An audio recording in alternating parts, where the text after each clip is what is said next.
അസ്സലാമു അലൈക്കും. ഇന്ന് ഞാൻ നിങ്ങൾക്ക് നല്ല വെറൈറ്റി ആയിട്ടുള്ള ഒരു ഡിഷായിട്ടാണ് വന്നിട്ടുള്ളത്. അതായത് കുട്ടികൾക്കൊക്കെ നല്ലൊരു പ്രോട്ടീൻ റിച്ച് ഉള്ള സോയ ചില്ലി ആയിട്ടാണ് കേട്ടോ ഞാൻ വന്നിട്ടുള്ളത്. എങ്ങനെ നമുക്ക് എളുപ്പത്തിൽ സോയ ചില്ലി ഉണ്ടാക്കാൻ നോക്കാം. അപ്പം ഞാനിന്നിവിടെ ചെറിയ ക്വാണ്ടിറ്റിയിലാണ് ചെയ്യുന്നത്. അപ്പം അതിന് വേണ്ടിയിട്ട് 100 ഗ്രാം സോയാബീൻ എടുത്തിട്ടുണ്ട്. ഇനി അതിനെ ഞാൻ നല്ല ചൂടുവെള്ളത്തിൽ അരമണിക്കൂർ വരെയാണ് ഒന്ന് സോക്ക് ചെയ്ത് വെക്കുന്നുള്ളത്. നിങ്ങൾ അതിൽ കൂടുതൽ സോക്ക് ചെയ്ത് വെക്കുകയാണെങ്കിൽ സോയ നല്ല സോഫ്റ്റായി കിട്ടും കേട്ടോ. എന്നിട്ടൊന്ന് നന്നായിട്ട് സ്ക്വീസ് ചെയ്തിട്ട് 2 വെള്ളത്തിൽ ക്ലീൻ ആക്കിയിട്ട് എടുത്ത സോയാണ്. ഇനി നമുക്ക് ഇതിൻ്റെ മാരിനേഷന് വേണ്ടിയിട്ട് ഞാനൊരു പാത്രം എടുത്ത് വെച്ചിട്ടുണ്ട്. അതിലേക്ക് 1 ടേബിൾ സ്പൂണ് മുളക് പൊടി, 1/2 ടേബിൾ സ്പൂൺ ഇഞ്ചിയും വെളുത്തുള്ളി പേസ്റ്റും, അതുപോലെ തന്നെ ആവശ്യത്തിനുള്ള ഉപ്പും, 2 ടേബിൾ സ്പൂണ് കോൺഫ്ലവറും കൂടി ചേർത്തിട്ട് ഒന്ന് നന്നായി നമ്മൾക്ക് സോയാബീനിലോട്ടേക്ക് കോട്ട് ചെയ്തിട്ട് എടുക്കാം കേട്ടോ. ഇതുപോലെ നന്നായിട്ട് സോയാബീനിലേക്ക് കോട്ട് ചെയ്തിട്ട് ഒരു 15 മിനിറ്റ്സ് മാറ്റി വെക്കാം. ഇനി നമ്മൾ ഓയിൽ ചൂടാൻ വേണ്ടിയിട്ട് വെച്ചിട്ടുണ്ട്. ഓയിൽ ചൂടായ പിന്നെ നന്നായിട്ട് ഒന്ന് ഡീപ്പ് ഫ്രൈ ചെയ്തിട്ട് നമുക്ക് നമ്മുടെ ഈ സോയാബീന് ഒന്ന് പൊരിച്ചിട്ട് എടുക്കണം കേട്ടോ.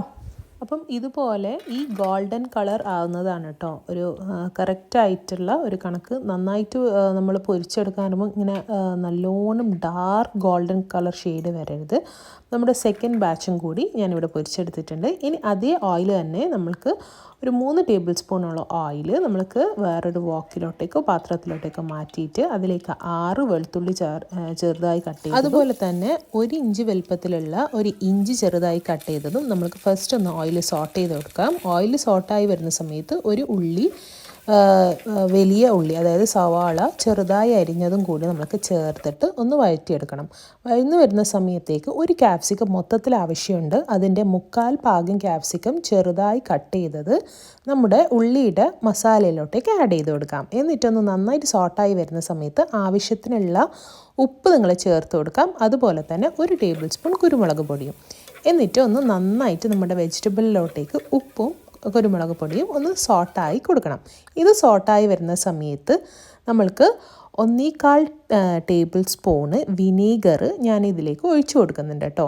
ഇനി നമ്മൾക്ക് എല്ലാ വെറ്റ് ഇൻഗ്രീഡിയൻസും ആഡ് ചെയ്യാം. പിന്നെ അതുപോലെ തന്നെ 1/4 table spoon soya sauce, 2 table spoon ഞാൻ ചില്ലി സോസ്, പിന്നെ അതുപോലെ തന്നെ നമുക്ക് ഇനി ഒരു ഇൻഗ്രീഡിയൻറ്റ് കൂടി ചേർക്കാനുള്ളതെന്ന് വെച്ചാൽ 1 ടേബിൾ സ്പൂണ് നമ്മുടെ ടൊമാറ്റോ കെച്ചപ്പ്. നിങ്ങളുടെ കയ്യിൽ ടൊമാറ്റോ കെച്ചപ്പ് ഇല്ലെങ്കിൽ സാധാരണ ടൊമാറ്റോ സോസ് ഒഴിച്ചാലും കുഴപ്പമില്ല കേട്ടോ. എന്നിട്ട് ഒരു കുറച്ച് സ്പ്രിംഗ് ഓണിയൻ നമ്മളിപ്പം ചേർത്ത് കൊടുക്കണം കേട്ടോ. ഒരു തണ്ട് സ്പ്രിംഗ് ഓണിയൻ മതി.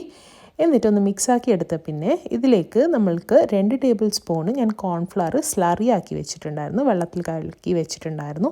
അതൊന്ന് ആഡ് ചെയ്ത് കൊടുത്തിട്ട് ഒന്ന് ജസ്റ്റ് ബോയിലായി ജസ്റ്റ് നമ്മുടെ ഈ ഒരു എന്താ പറയുക നമ്മുടെ ഈ മസാലയില്ലേ ജസ്റ്റ് ഒന്ന് തിക്ക് ആവാൻ വേണ്ടിയിട്ട് സ്റ്റാർട്ട് ചെയ്യണം. കണ്ടില്ലേ, ഇതുപോലെ തിക്കാവാൻ തുടങ്ങിയ പിന്നെ നമ്മൾക്ക് ഇനി ഇതിലേക്ക് നമ്മുടെ ഫ്രൈ ചെയ്ത് വെച്ചിട്ടുള്ള സോയാ ചങ്ക്സ് ഒന്ന് ആഡ് ചെയ്തിട്ട് ഒന്ന് നന്നായിട്ട് കോട്ട് ചെയ്ത് കൊടുക്കണം കേട്ടോ.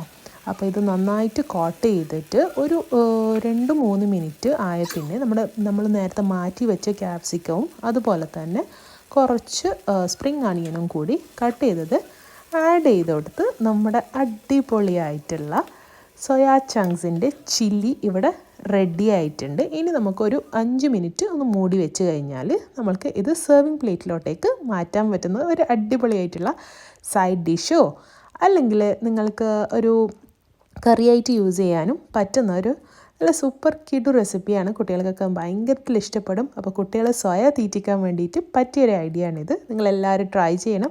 ഇഷ്ടമായെങ്കിൽ എൻ്റെ കമൻറ്റ് ബോക്സിൽ അറിയിക്കണം. കൂടാണ്ട് ഞങ്ങളെ എന്താ പറയുക ഞങ്ങളെ ഫ്രണ്ട്സും ഫാമിലിയൊക്കെ ആയിട്ട് എൻ്റെ വീഡിയോ ഷെയർ ചെയ്യണം. നിങ്ങളൊന്ന് സബ്സ്ക്രൈബ് ചെയ്തിട്ടില്ലെങ്കിൽ ഒന്ന് സബ്സ്ക്രൈബ് ചെയ്ത് സപ്പോർട്ട് ചെയ്യണം കേട്ടോ. അപ്പോൾ വീണ്ടും നല്ലൊരു വീഡിയോയിൽ കാണാം. അതുവരേക്കും it's me Nishana signing off. Bye. അസ്സലാമു അലൈക്കും.